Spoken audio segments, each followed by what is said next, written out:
Bonjour à tous, aujourd'hui on va vous montrer plusieurs méthodes pour attraper des shiny plus facilement. Initialement vous avez une chance sur 4096, mais on va essayer d'augmenter vos chances. Et on commence tout de suite par la méthode Masuda. La méthode Masuda fait référence au fait que l'élevage de Pokémon de différentes nationalités augmente les chances qu'ils produisent une progéniture shiny.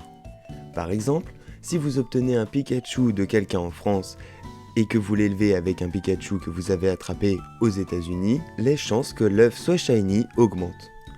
Vous aurez une chance sur 683. Puisque Métamorph peut se reproduire avec le plus de Pokémon, on vous conseille d'en attraper un et de lancer un échange en réseau avec le code 4448 4448. Ce code d'échange permet d'avoir facilement un Métamorph anglais par exemple, ou d'une autre nationalité. Vous devez donc impérativement envoyer un Métamorph.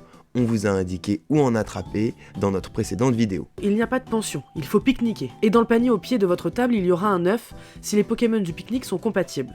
Vous ne pouvez contenir au total 10 œufs à la fois. Il vous faudra donc quitter l'aire de pique-nique, courir dans le monde entier pour les faire tous éclore, puis retourner à l'aire de pique-nique pour ramasser plus d'œufs. On vous avait indiqué comment trouver le charme chroma. Une fois en poche, vos chances augmenteront et passeront de 1 sur 4096 à 1 sur 2048. Si vous combinez le charme chroma avec la méthode Masuda, vous serez à une chance sur 512. Vous vous dites les pique-niques, c'est pas pour moi, je m'en fiche, ça ne m'apportera que de la perte de temps. Nous sommes désolés, mais vous allez devoir cuisiner.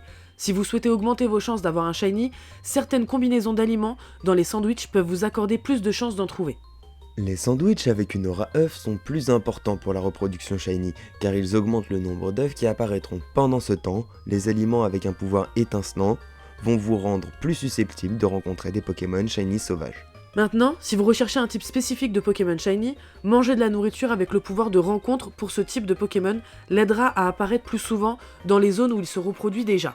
Par exemple, si vous allez dans un endroit où Phantominus apparaît après avoir mangé de la nourriture avec des types Aura rencontre Spectre, vous verrez beaucoup plus de Phantominus dans la région que d'habitude. Courez partout et effectuez des combats automatiques pour voir si certains sont shiny. Vous pourrez également, comme dans Legend Arceus, espérer trouver un shiny dans les apparitions de masse. De plus, cela peut se faire rapidement avec la fonction en avant, puisque votre Pokémon n'attaque pas les shiny. De ce fait, si vous avez retiré la sauvegarde automatique, sauvegardez devant lui et lancez le combat, cela vous permettra de relancer votre partie si vous le mettez KO. Le Pokémon shiny sera toujours présent. Cependant, faites attention si vous jouez en multijoueur avec d'autres personnes. Comme nous l'avons déjà indiqué, les Pokémon sont uniques, cela veut dire qu'il n'y aura donc qu'un seul shiny sur la carte, et que c'est le premier qui le combat qui l'aura. Ne fuyez surtout pas, sinon le Pokémon disparaîtra. Dans Pokémon Écarlate et Violet, chaque jour, une nouvelle série d'apparitions massives apparaît sur la carte. Les apparitions massives se déroulent en 4 tours. Chaque tour compte environ 20 à 30 Pokémon. Il est difficile de donner un chiffre exact, vu que nous ne pouvons déterminer si le Pokémon fait bien partie de l'apparition ou juste est là sur la carte. Pour distinguer si l'apparition est bientôt finie, vous aurez un message à chaque fin de tour. Contrairement à Arceus qui faisait apparaître des étincelles sur les Pokémon shiny, ce qui nous permettait de les voir de loin, dans ces versions, il vous faudra être attentif à la couleur du Pokémon qui apparaît bien en shiny avant de rentrer en combat. Il vous faudra donc être très attentif pour les Pokémon tels que Pikachu, qui a une couleur shiny très similaire à sa couleur initiale. Les raids peuvent également contenir des Pokémon shiny. Si vous tombez sur un raid que vous ne pouvez faire seul, il est préférable de désactiver les sauvegardes automatiques et de sauvegarder manuellement avant de rentrer dans un raid. De cette façon, vous pouvez recharger votre dernière sauvegarde, inviter des amis à combattre le raid avec vous et poursuivre ensemble les mêmes Pokémon shiny. Ne vous éloignez surtout pas du cristal où cela pourrait changer ce qui est à l'intérieur. Nous vous avons parlé des sandwichs une fois que vous aurez fini les quêtes principales des maîtres et que vous serez donc devenu champion, vous pourrez accéder aux raids de niveau 5 ou plus et donc récupérer des herbes mystiques une fois vaincu.